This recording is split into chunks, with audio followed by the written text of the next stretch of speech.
Welcome to this week's episode of Strategy Simplified. We are very excited to have with us Lance Mortlock, who's a senior strategy partner with Ernst & Young. He's based in Canada. He spent over 20 years so far in management consulting, has worked with over 60 organizations in 11 countries, overseeing hundreds of projects, working primarily in mining, oil and gas, power and utility, manufacturing, airline, infrastructure, government, and public sector organizations. And we are excited to pick his brain a little bit today, get to know him better, and also hear a little bit about his new book. So Lance, welcome. Thank you. Thank you for having me. Oh, it is a pleasure to have you. We'd love to just get to know you a little bit better up front. We have a couple of fun questions we like to ask. So, you ended up with a robust career in management strategy consulting, but what's one career that you could have pursued but didn't? Good question. I had the opportunity to get into scientific research, and would have involved me doing a PhD in research, but I didn't. And I can talk later about the reasons that I didn't do that, but it would have been a very different track in my life had I gone down that path. Mm-hmm. Absolutely. So I look forward to circling back to that later. The world is finally opening up. I have a lot of wanderlust, I know personally. What's one of your favorite vacation spots? So before COVID-19, and my family and I used to actually travel quite a bit all around the world. And so one of our favorite spots a couple of years ago is we went to Namibia, in Africa. So Namibia is just north of South Africa. And we had a fantastic family holiday, doing safari and hiking and really just exploring a wonderful country. So that was one of the highlights in the last few years. Mm-hmm. Absolutely. Still seems a little far away at this point. I know. Hopefully we will. Hopefully we'll get it sorted out soon. And I used to say to my American friends that if you have any spare vaccines, can you send some north of the border? But we're actually getting a lot of vaccines up here now in Canada, and I'm getting my first vaccine on Tuesday. So very excited to get back to some element of normality. Mm-hmm. Absolutely.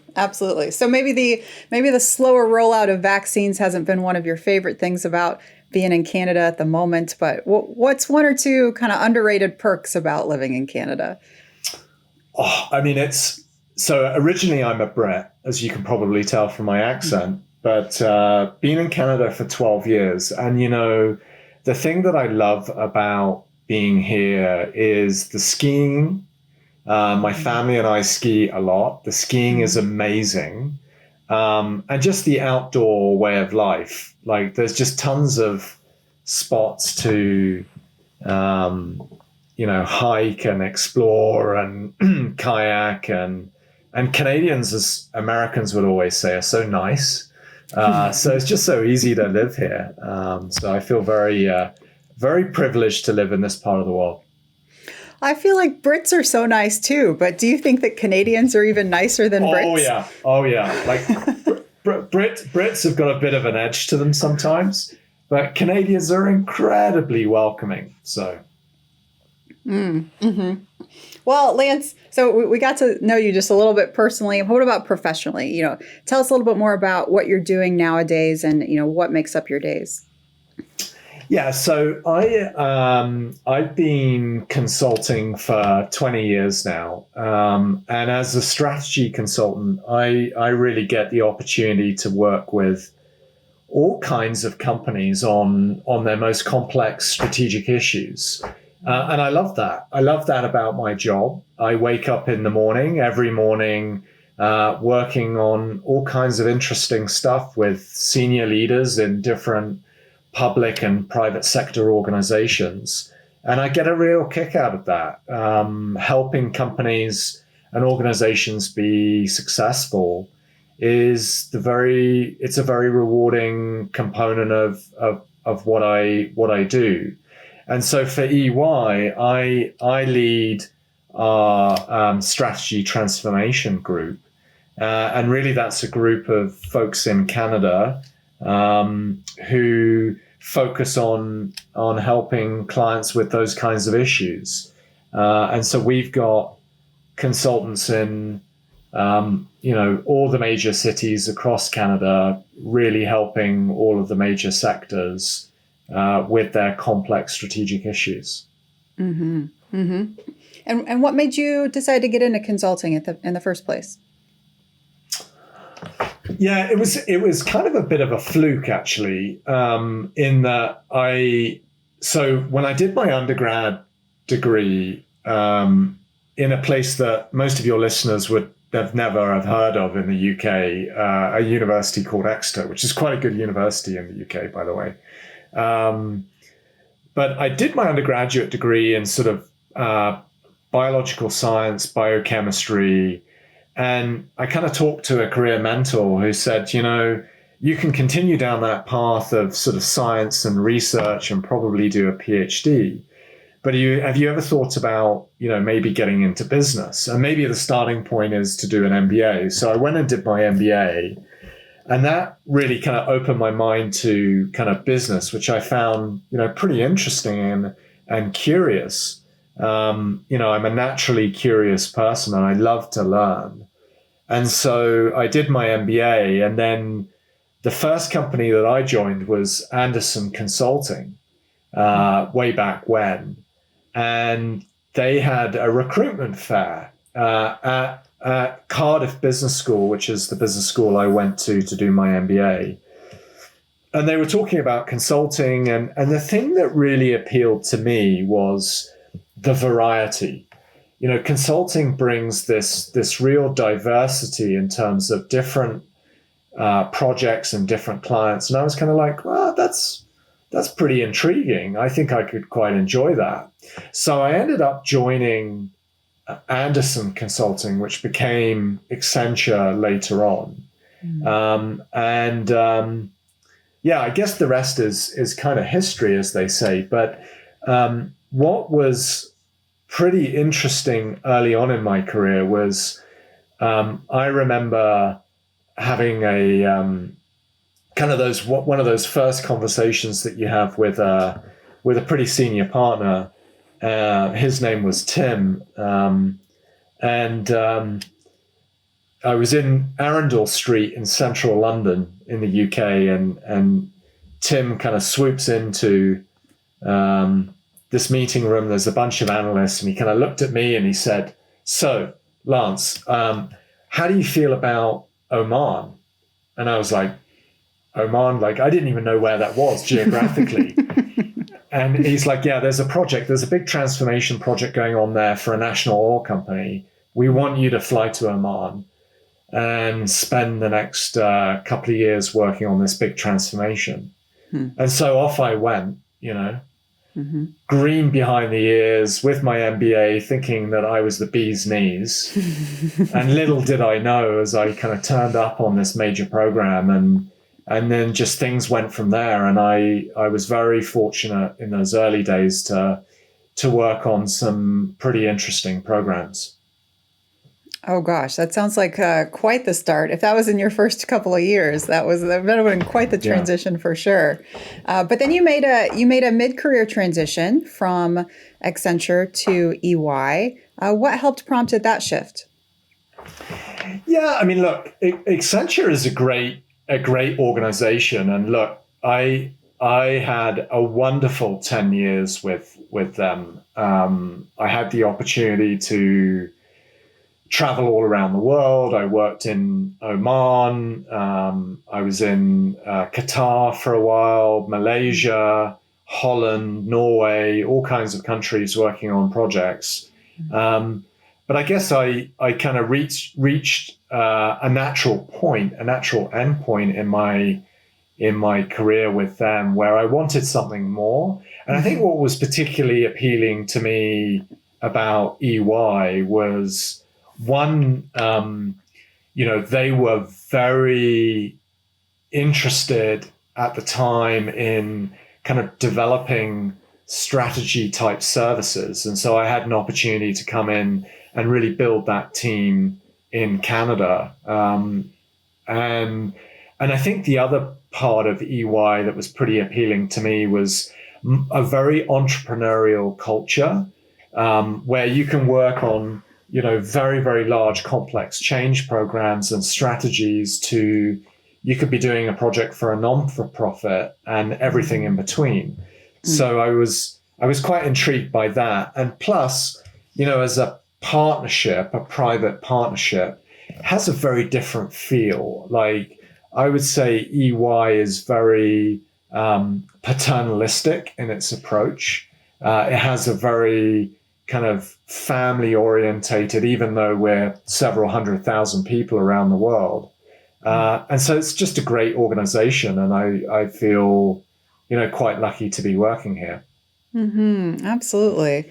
As you know, many of our listeners are aspiring consultants. And so when you think about what makes a good EY consultant and what you're looking for in your hiring process, what are some of the things that come to mind? I think you need to be, and I touched on this earlier, you need to be naturally curious and really have that drive and that desire to learn. I think we're looking for people that have a work hard, play hard mentality. We want people with balance. We want people that are able to apply themselves and focus on work, but you've also got to have a life. And that's important because that makes you a more interesting person, and it allows you to kind of resonate and build relationships with our clients, which is very important. I think an analytical brain and the willingness to break down problems and want to problem solve is absolutely critical. And I think you've got to have passion and fun in what you want to do, right? Otherwise, people are not going to want to work with you. Mm-hmm. So those would be my top five. No, absolutely. And so, when you think about those and you think about the long career you've already had in consulting, what are some of the skills personally that you most cherish about being in this line of work? I always say, I have my team will kind of laugh at me because I talk about this all the time. You need to lead with insight. And what I mean by that is you have to have a point of view. And so I try and install in my Canadian team just the importance of that in being a strategic advisor, that what's your perspective, what's your point of view. And so I've always taken that, forward with me in terms of the way I approach things in building the team and building our offerings and our services, that, I've had the opportunity to kind of publish a number of points of view on different topics. And I think that has served me well in my career and my teams in opening doors. That, hey, we've just put out this point of view on cost excellence, or the DNA of the chief strategy officer, or artificial intelligence in the energy sector. Want to talk to you about it. Lead with insight. Don't lead with solution, answers, assets, want to sell you something. Lead with, there's this complex thing happening in the world and we have a point of view on that. Want to share that and have a dialogue with you. Absolutely. I love that you said that. We talk a lot about the difference between being an advisor and being an analyst, and needing to come with that, that assertion, that lean in and actually give that recommendation, have a perspective at the table. And it seems to be a hard shift mentally for a lot of aspiring or new consultants to make.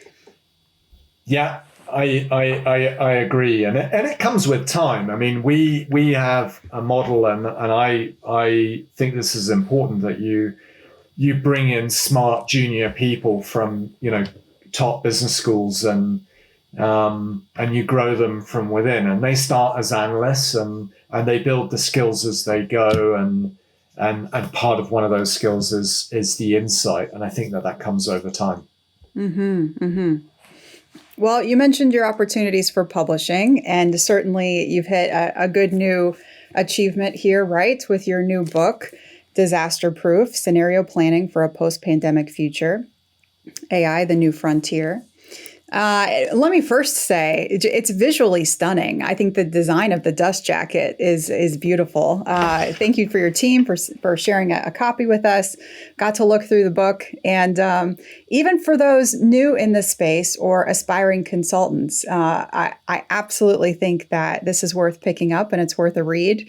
I had to chuckle to myself off the cuff looking through and saying, this is a consultant. It's got the frameworks. It's got the flow charts. It's got customized acronyms. You've got 2x2s. You've got case studies. And so to really see in practice, in actuality, how these things that for students and early consultants just seem like theory, I think that alone, that the whole book and the application of such is to be able to see, hey, you learn all these things in school, and it actually, this is how knowledge is created and institutionalized in the real world as well. You will continue to utilize these frameworks that you've learned, and being able to structure and put things into, frameworks and et cetera that you've created helps actually move ideas forward.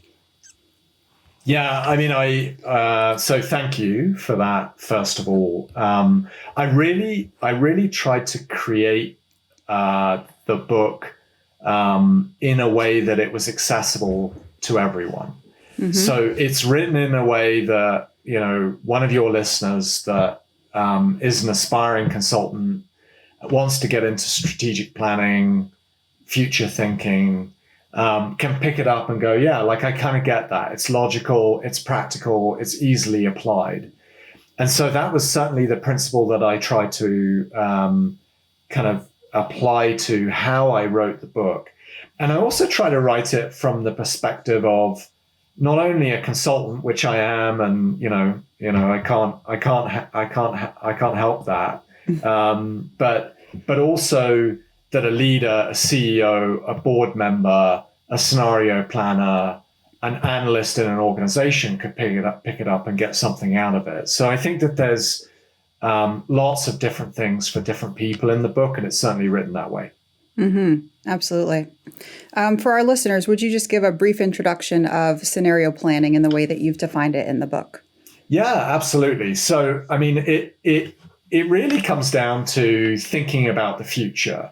And thinking about multiple futures. So this is not about forecasting. This is about what are different futures that could play out, and are we strategically prepared for that? So there's future A, which could be a set of drivers and uncertainties, and future B, which is a different set of drivers and uncertainties. So it's thinking about what are those different futures, and it's exploring through that process complexity and uncertainty and ambiguity and volatility, and saying, can we apply a more formalized process to understand what's going on in the world, make sense of it, and paint this picture of these different futures? And then it's translating that and saying, are we strategically prepared for those different futures? And what components of our strategy stay the same, and what components of our strategy will actually need to change based on those different futures? So yeah, I could go on longer, but in its essence, that's what it is. Mm-hmm, mm-hmm. You talk about the need for roles or functions in scenario planning that, to be successful, need clear lines of communication to the CEO and or the CSO. Now, do you think that it's a tougher challenge to get organizations to buy into scenario planning in general, or that they have some sort of scenario planning function, but they don't have the direct communication or, the connection to lines of authority to actually put the right decisions in place?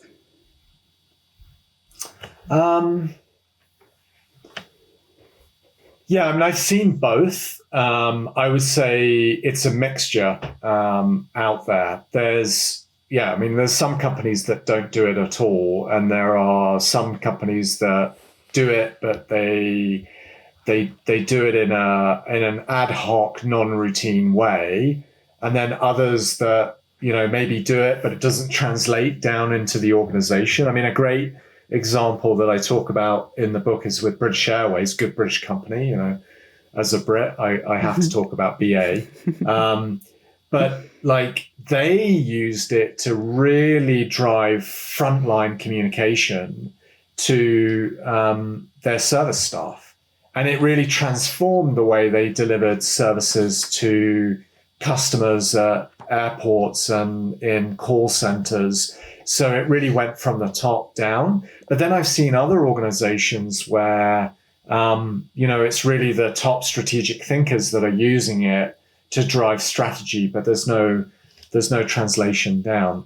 I think it really depends what kind of company you are, what makes sense, and you need to kind of work through that. I mean, you could be successful in all of those models, and I think the trick as a consultant for your viewers, on this podcast would be, as you advise different clients on what success looks like. I think a big part of it is listening to and understanding what kind of company are they, what kind of challenges do they have in terms of communication, and what will work best for them, because it's never a one size fits all. Mm-hmm, mm-hmm. You're very clear in the book that scenario planning is not the same thing as strategic planning, and I think you've alluded to that already in this conversation. But do these processes still exist in something of the same space within an organization, or is this something that usually has to be carved out in a completely new way? No, so scenario planning. There's a number of different things that I talk about in the book. So one is the difference between scenario planning and forecasting, and so forecasting is really what's probable, and a very quantitative approach to forecasting the future with some sensitivity analysis around that. Whereas scenario planning is more what's plausible, and there's a qualitative and a quantitative nature to it. And it's really looking at a future that's unpredictable, but painting a different set of futures that could play out. Whereas forecasting is much more of a future that is predictable. These things do exist together, and I think, integration between those different things is very, very important. The other thing that I would say, and I talk about this in the book, is there are different levels of thinking about planning. You start with a strategic plan, you then get into the business plan, the budget, the forecast, performance management. And these things need to be tightly integrated in corporations, particularly in large corporate companies. I think scenario planning really inserts itself at the top of the house, where it informs your strategic plan, it informs your business plan, so that you're more nimble and flexible and prepared for a world that's complex and uncertain. Mm-hmm, mm-hmm.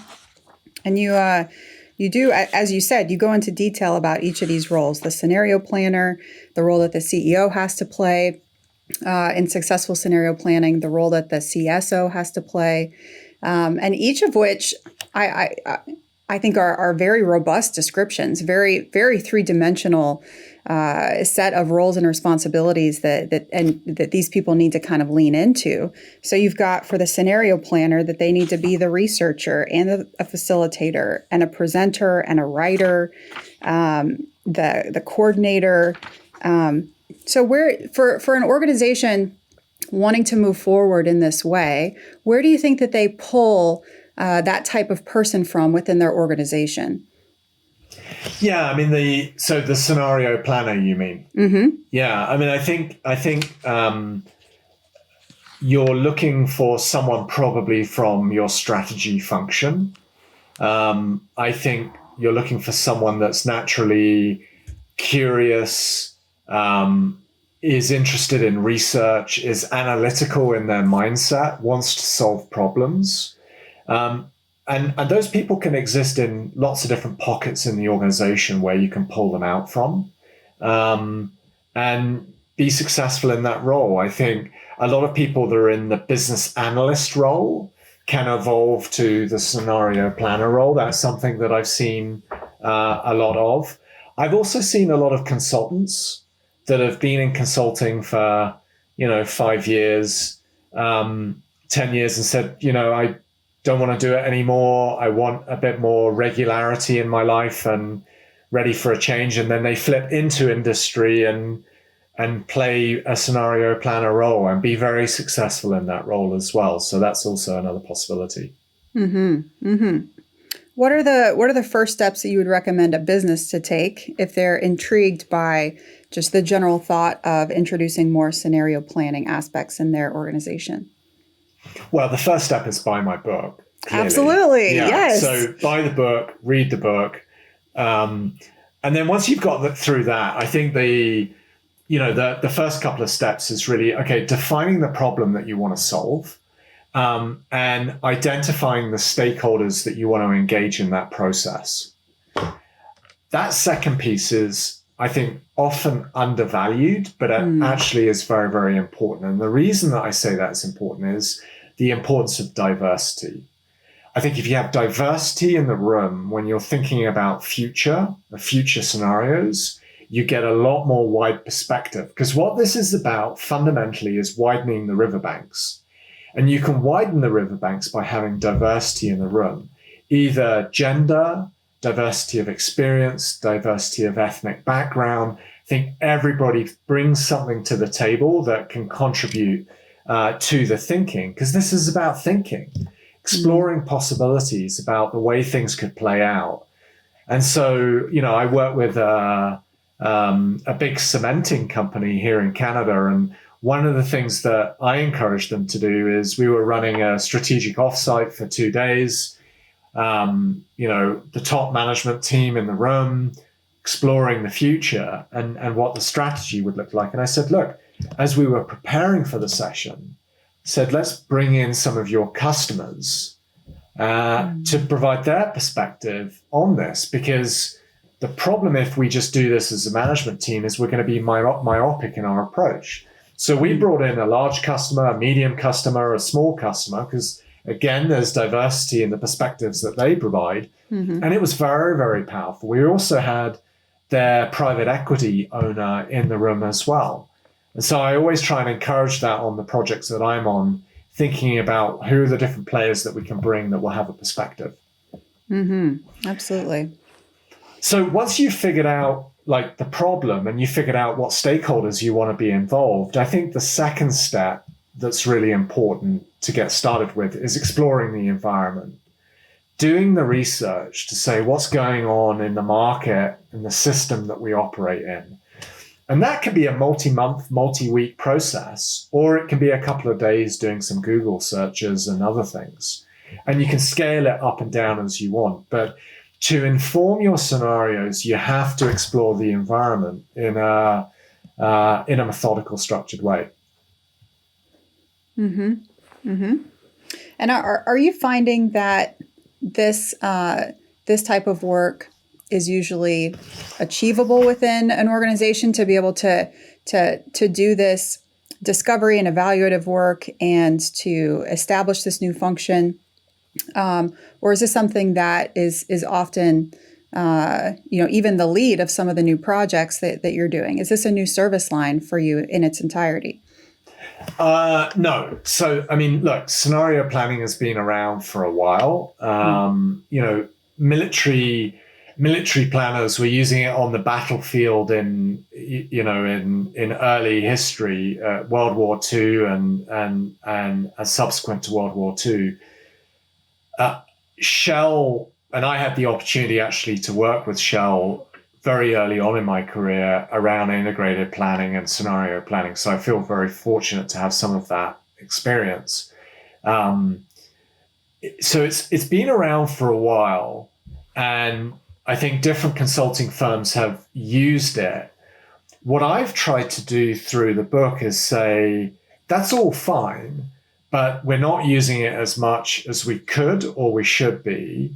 I think we've experienced through COVID-19 a lot of uncertainty in the last 12 months. And so I've tried to refresh the approach to say, hey, this is important. We need to be taking this more seriously. I've also introduced some new concepts around using scenarios at different levels of the organization, either kind of macro global issues to industry issues to company issues to business unit and functional issues, how it scales up and down. I've tried to introduce new concepts like that. And I've also spent quite a bit of time researching and introducing the idea of artificial intelligence as really an enabler of scenario thinking, which there's very little research on that. And that to me is the next frontier, which is why I say that on the front cover of the book and dedicate a chapter to it. So there's a bit of refreshing the old, and then there's a bit of, exploring the new. There's quite a bit of real estate in the book there in that last section about the impact of AI in this process. Talk to us a little bit more about why you decided to put that lens on things. There's a couple of reasons. One, I think, there's this famous saying from IBM, which is we create more data in the last 2 years than we did in the rest of history combined. It's frightening when you think about it, like how much data exists in the world. How do we process this data? What does it mean? What are the risks? What are the insights? What are the threats? What are the opportunities?